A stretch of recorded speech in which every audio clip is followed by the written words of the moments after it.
प्रयागराजमध्ये महाकुंभ मेळ्यात शाही स्नानासाठी भाविकांची गर्दी पाहायला मिळते। काल रविवार होता आणि त्यामुळे मोठ्या प्रमाणात गर्दी उसळली। शाही स्नान करायला भाविकांच्या लांबच लांब रांगा लागल्या। ही दृश्य आपण बघतोय। 15 ते 20 किलोमीटर पर्यंत भाविकांच्या रांगा लागल्या। प्रचंड झालेली ही गर्दी आपण सध्या प्रयागराजमध्ये त्याचे दृश्य पाहतोय।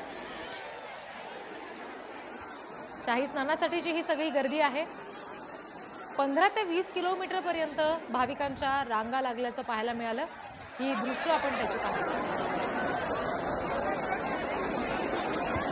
असंख्य भाविक हे महाकुंभमेळ्यामध्ये जातात पवित्र स्नानासाठी, मात्र गर्दी सुद्धा तिथे तितकीच वाढते।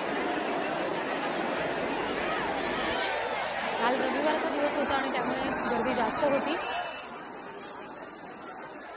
अनेक किलोमीटर पर्यंत या भाविकांच्या अशा रांगा लागलेल्या होत्या।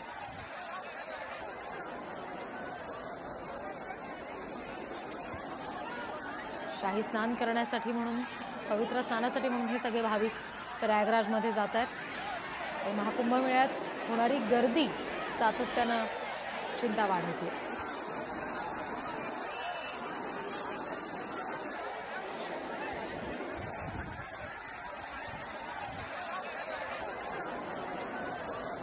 महाकुंभ मेळ्यामध्ये शाही स्नानासाठी ही भाविकांची झालेली गर्दी आपण बघतोय। खरं तर सरकारकडून या सगळ्या गर्दीचं नियोजन करण्यासाठी सातत्यानं प्रयत्न सुद्धा केले जात आहेत। पण कालचा रविवारचा दिवस होता आणि त्यामुळे जास्त गर्दी या ठिकाणी पाहायला मिळाली।